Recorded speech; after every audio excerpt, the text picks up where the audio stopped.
ऐसी कहानियां आपने सुनी होंगी कि किसी गांव में किसी व्यक्ति को सपना आया।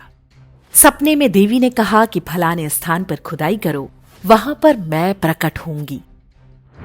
जब खुदाई की गई तो धरती के अंदर देवी की एक मूर्ति पाई गई।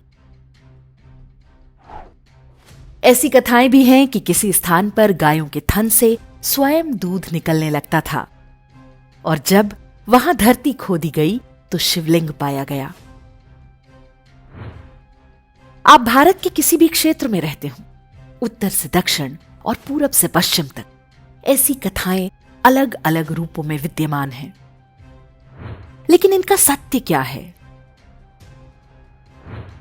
वास्तव में ये कथाएं भारतीय समाज के अवचेतन मस्तिष्क की झलक हैं, एक सामूहिक स्मृति अपनी विरासत की। हजारों मंदिर और धर्मस्थल इस्लामी आक्रमणकारियों द्वारा तोड़े गए, उनमें स्थापित देवी देवताओं की प्रतिमाओं को अपमानित किया गया, लेकिन वे सभी भारतीय जनमानस में बने रहे। प्रसिद्ध इतिहासकार मीनाक्षी जैन की एक पुस्तक है, flight of deities and rebirth of temples, episodes from Indian history. पुस्तक के नाम का अर्थ है मूर्तियों का पलायन और मंदिरों का पुनर्जन्म। इस पुस्तक में कुछ ऐसे ऐतिहासिक और कड़वे सचों को उजागर किया गया है जिन पर बात करना भी सेकुलर व्यवस्था को चुनौती देने की तरह है। जब इस्लामी आक्रमणकारी हमारे देश में तांडव मचा रहे थे, हिंदू महिलाओं से बलात्कार कर रहे थे, पुरुषों के नरमुंडों के ढेर लगाए जा रहे थे, बच्चों के साथ होने वाली बर्बरता की तो केवल कल्पना ही की जा सकती है। उस कालखंड में हिंदू देवालयों और उनमें स्थापित देवी देवताओं की स्थिति भी वैसी ही थी।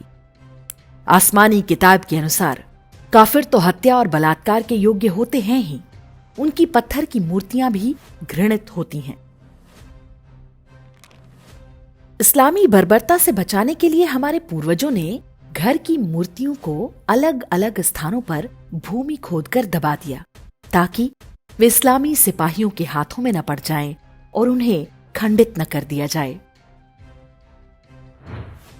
ईरान, इराक, अफगानिस्तान और पाकिस्तान जैसे देशों में आज भी धरती के नीचे से मूर्तियां निकलती रहती हैं। वहां रहने वाले हमारे हिंदू पूर्वजों ने उन्हें धरती में दबाया था, इस आशा में कि एक दिन वो फिर स्थापित होंगी, लेकिन वो दिन कभी नहीं आया।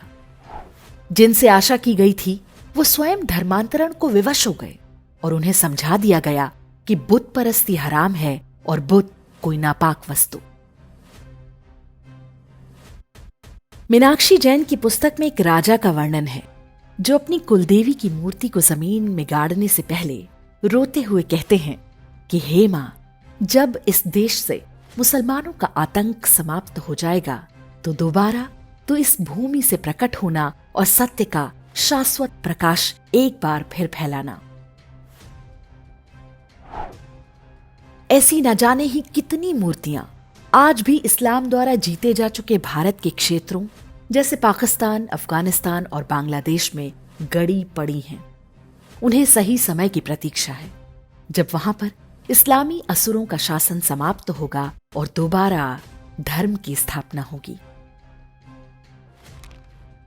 पुस्तक के अनुसार भारत की स्वतंत्रता के 10 से 20 वर्ष के अंदर केवल तमिलनाडु में ही 200 से अधिक घटनाएं हुई जहां लोगों को सपना आया कि किसी स्थान पर मूर्ति है और जब वहां पर खुदाई की गई तो वैसी ही मूर्ति पाई गई जैसी सपने में दिखी थी। कोई चाहे तो इसे अंधविश्वास कह सकता है, लेकिन मनोवैज्ञानिक आसानी से समझ सकते हैं कि यह भारतीय समाज का अवचेतन है जो अपने अतीत को आज भी भूल नहीं पाया है। पहले इस्लामी और बाद में ईसाई अत्याचार की स्मृतियां हमारी सामूहिक चेतना में आज भी बनी हुई हैं। भले ही बीते 70 वर्ष के कांग्रेसी वामपंथी शासन में इन्हें दबाने और विस्मृत करने का प्रयास हुआ, लेकिन वो पूरी तरह से सफल नहीं हो सके। इसी सामूहिक चेतना का परिणाम है कि अयोध्या और काशी का वैभव फिर से लौट रहा है। इसी का फलित है कि हम अपने धार्मिक और सांस्कृतिक प्रतीकों के लिए संघर्ष कर रहे हैं और कांग्रेस द्वारा बनाए गए भेदभावपूर्ण कानून का विरोध कर रहे हैं, जो हमें अपने स्वाभाविक अधिकार के लिए लड़ने से भी रोकते हैं। इस संघर्ष को और भी तेज करना होगा ताकि हमारा भविष्य सुरक्षित हो। जिन शक्तियों ने 1000 वर्ष तक हमें रौंदा और कुचला, वो आज भी हमारे बीच हैं। उनके षड्यंत्र आज भी जारी हैं। इन शत्रुओं को पूरी तरह नष्ट किए बिना चैन से बैठ जाना आत्मघाती होगा।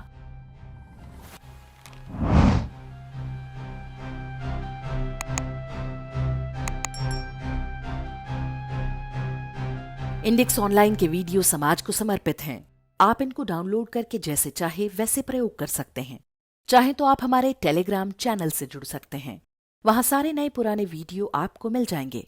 हमारे सोशल मीडिया लिंक हर वीडियो के डिस्क्रिप्शन में होते हैं। हमारा एकमात्र उद्देश्य हिंदू समाज को जागृत और एकजुट करना है। इसमें सहभागी बने। धन्यवाद।